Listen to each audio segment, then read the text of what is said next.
Jeff Dunham is a ventriloquist with a whole team of puppets, like Ahmad the Dead Terrorist, that he uses to make jokes that can sometimes tread pretty close to the line. And he can get away with that because it ain't him that's saying stuff that folks might find offensive, it's the puppet. And I admit that a lot of his material is pretty funny. What ain't so funny, though, is when Greg does the same thing with Jesus.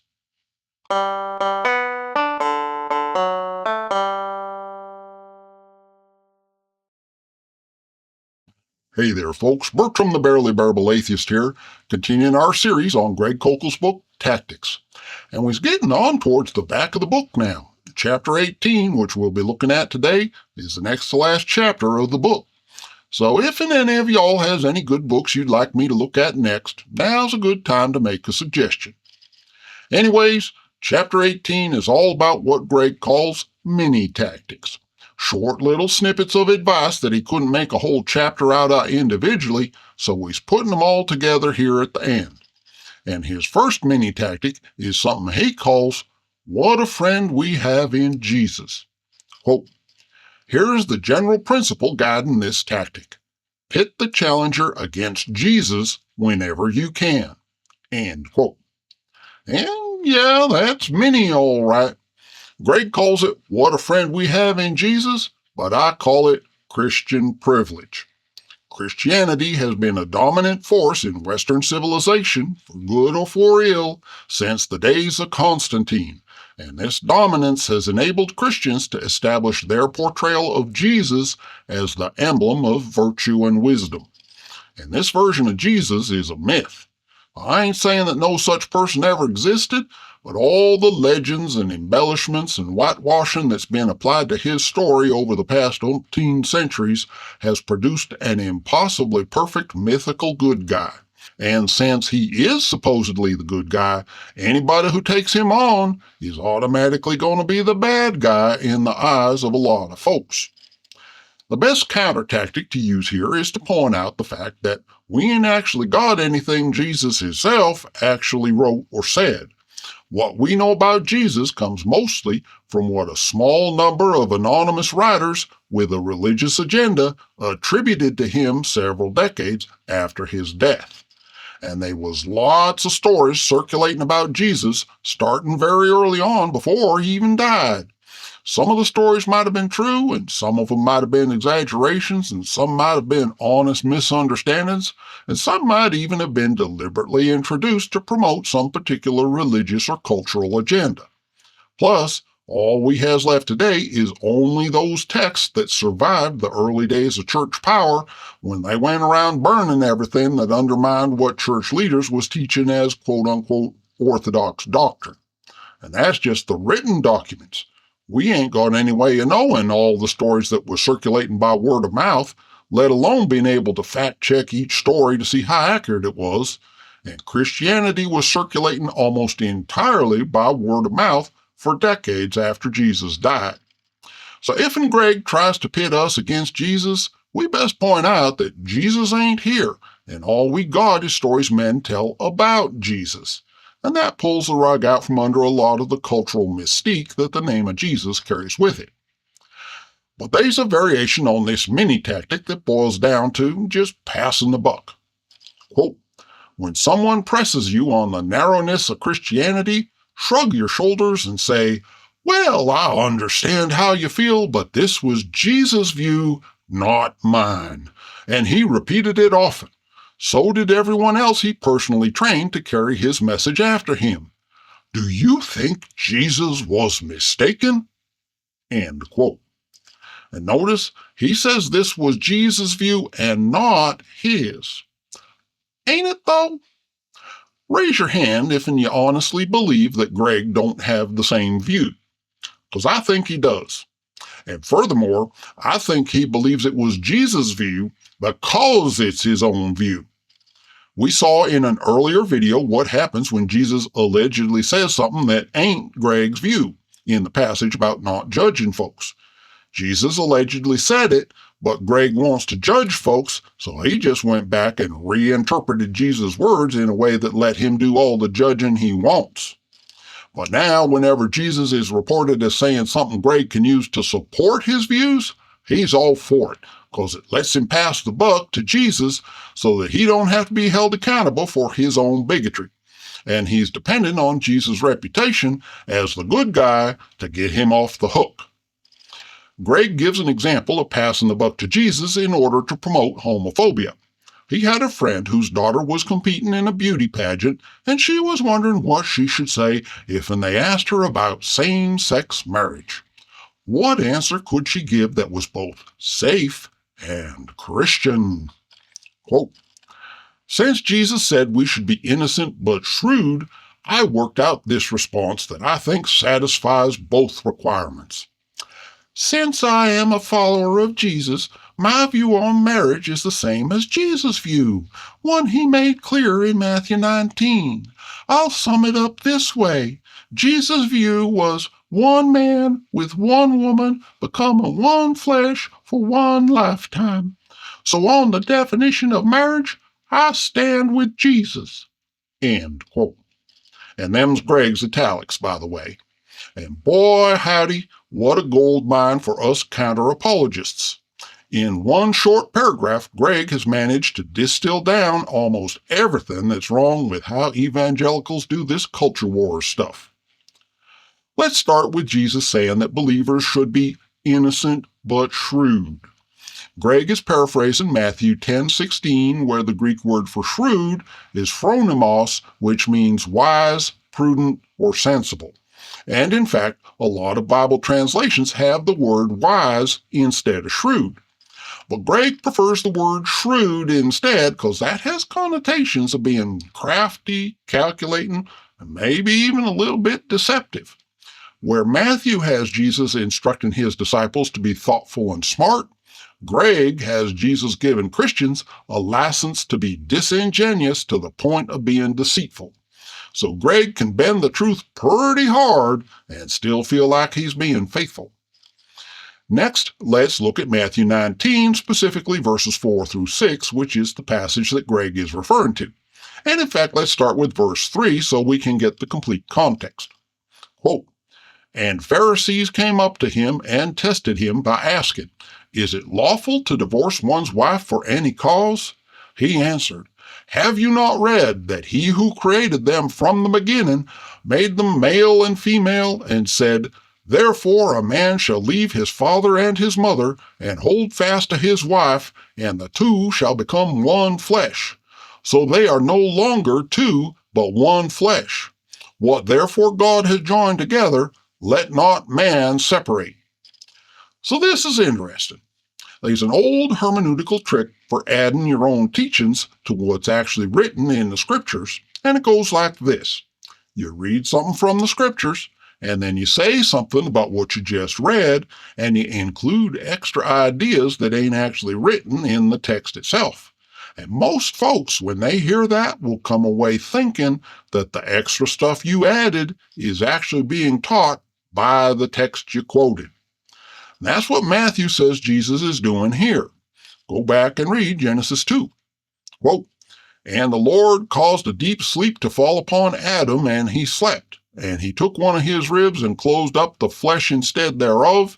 And the rib which the Lord God had taken from man, he made a woman, and brought her unto the man. And Adam said, This is now bone of my bones and flesh of my flesh. She shall be called woman, because she was taken out of man. Therefore shall a man leave his father and his mother, and shall cleave unto his wife, and they shall be one flesh." End quote. In context, this is part of a larger story where God creates a garden and then creates a man to tend the garden, and man is lonely because he's all by himself. So God creates all the animals to keep him company, but the man is still lonely. So finally, God takes a rib and turns it into a transgendered clone of Adam. And Adam says, "Boy, howdy, I could definitely sleep with this one." Because, that's what one flesh is a euphemism for. And the moral of the story is basically, that's why when men grow up, they sleep with women. It's a story about mating. It ain't a story about marriage. As you may know, There ain't no Hebrew word for wife here in this passage. Literally, it says that Adam called her woman and that a man shall cleave to his woman, or in other words, it's just a euphemism for having sex. Genesis 2 ain't any kind of divine prescription defining what marriage is supposed to be, and in fact, it don't mention marriage at all. It's just a fable to explain why men grow up and have sex with women. The notion that this has anything at all to do with marriage is just us modern folks projecting our own modern sensibilities back onto ancient literature. And notice the text don't say nothing at all about the woman being old enough to leave her father and mother, just the man. So maybe not a good text to turn to for moral guidance concerning marriage. Remember, too, that according to the story, when Adam took Eve as his woman, the total human population on Earth was supposedly one man and one woman. Adam didn't have nobody else to sleep with, and neither did Eve. It weren't one man and one woman because God had made any particular rules about marriage. It was just a practical limitation due to the fact that the total human population at the time was exactly two, at least according to the story.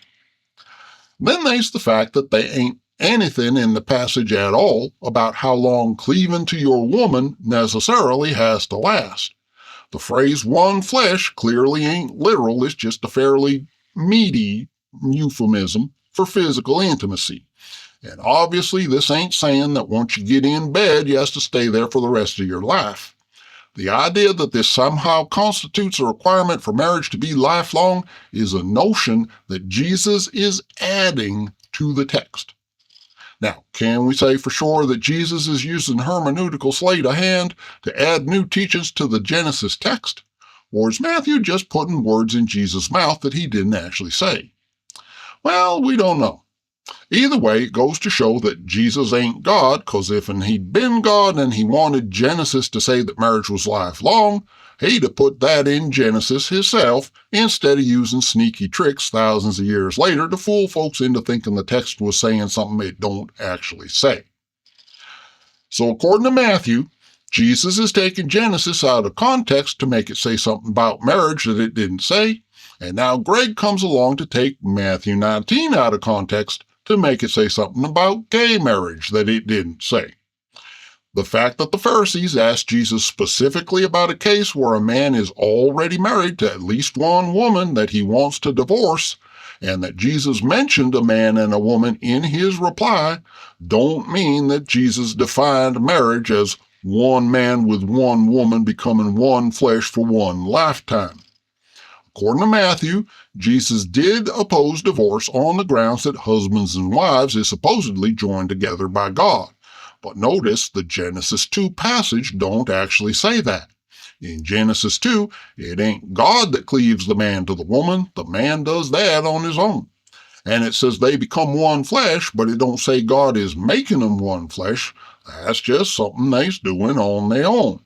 And even then, it's just a euphemism for having sex, not a ceremonial vow to be faithful to one another for the rest of their lives. From Genesis to Jesus, and from Jesus to Greg, folks is claiming to take their authority from what the scriptures say, while at the same time sneaking in their own doctrines that ain't written in the original text that they's quoting. The reason Greg uses the scriptures dishonestly is because Jesus used the scriptures dishonestly, and Greg is following his example. Greg takes this same interpretation of Matthew 19 and applies it not just to gay marriage, but to homosexuality in general, in response to the frequently mentioned fact that Jesus himself never said nothing directly about homosexuality. And according to Greg, there's 3 problems with Jesus' silence. Quote, first, there is a difference between the record being silent about Jesus' opinion on something and Jesus being silent about it. Second, is the apparent silence significant? It's difficult to conclude anything about what Jesus did not condemn based on a limited written record of what he did condemn. End quote. And you may recognize this as simple gaslighting. Greg wants to say that Jesus taught homosexuality is sinful, and he's facing the obvious problem that Jesus never said anything about it at all. So he's using the just asking questions technique to try and sow doubts about the significance of the fact that Jesus never condemned it. But the fact remains that this is highly significant.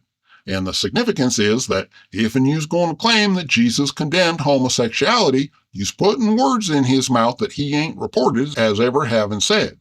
You's bearing false witness against him. You's claiming to have his authority for teaching something that you can't document from the Bible. So that's significant. Well, Greg's going to try and use Matthew 19 to imply that Jesus condemned it anyway. Quote, as it turns out, Jesus had strong convictions about sexual subjects. According to him, the only kind of sexuality, one flesh, that's proper is sex between a man and a woman in a lifelong committed marital relationship with each other. Matthew 19, 4-6. So it appears Jesus had a lot to say indirectly about the issues of homosexuality and same-sex marriage and gender dysphoria. End quote. Whoa there, Tex. Gender dysphoria? Where'd that come from? Gender dysphoria ain't got nothing to do with anybody having sex. That's a personal identity issue. Sounds to me like once Greg got started putting his own personal bigotry into Jesus' mouth, he just couldn't stop. And notice, when Greg claims that Jesus is saying this horse apples indirectly, what he means is that he's quoting Jesus out of context in a way that allows him to insert his own personal opinions into the context so as to fool folks into thinking that the Bible agrees with what he's saying. And this is how Bible-based preaching works.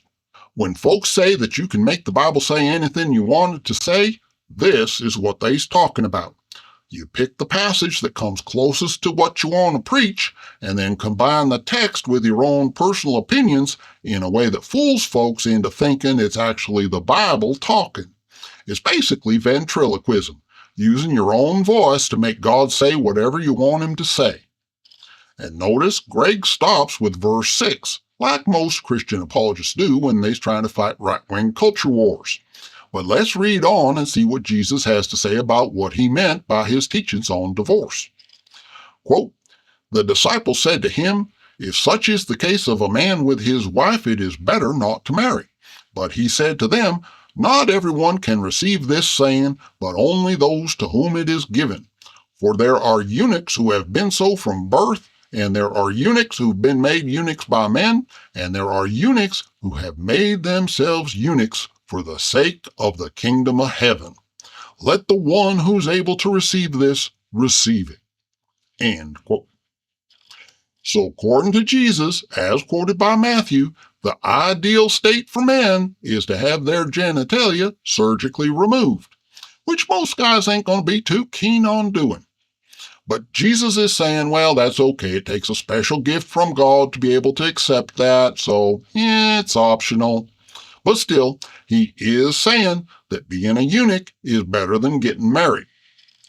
For some reason, right-wing culture warriors is kind of reluctant to bring this passage up, even though it's directly related to verses 4-9. And if and you was going to interpret the Bible using the same kind of techniques as Greg uses, it'd be fairly simple and straightforward to turn this passage into a scriptural justification for gender-affirming bottom surgery for trans women. But apologists ain't going to do that, obviously. And that's because they ain't using the Bible as a source for telling them what to do. They's using the Bible like a ventriloquist dummy and making it say what they want it to say so they can claim divine authority for their own bigotry and then hide behind Jesus whenever anybody tries to hold them accountable for their antisocial attitudes and actions. This is the whole point of Greg's so-called "what a friend we have in Jesus" tactic.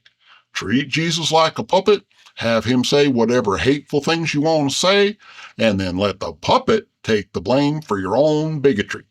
And the reason Greg can get away with doing that is because of Christian privilege.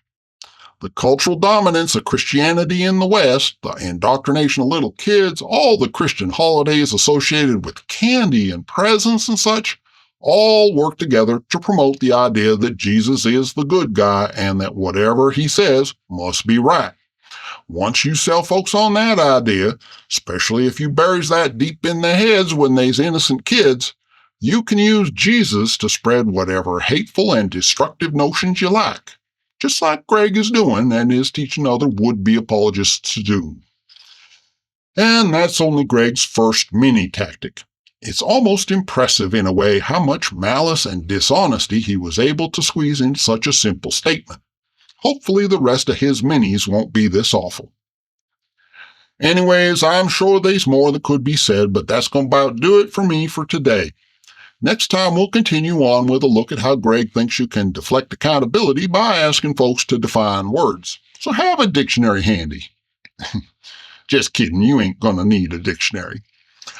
Meanwhile, thanks for watching, and please be kind wherever possible.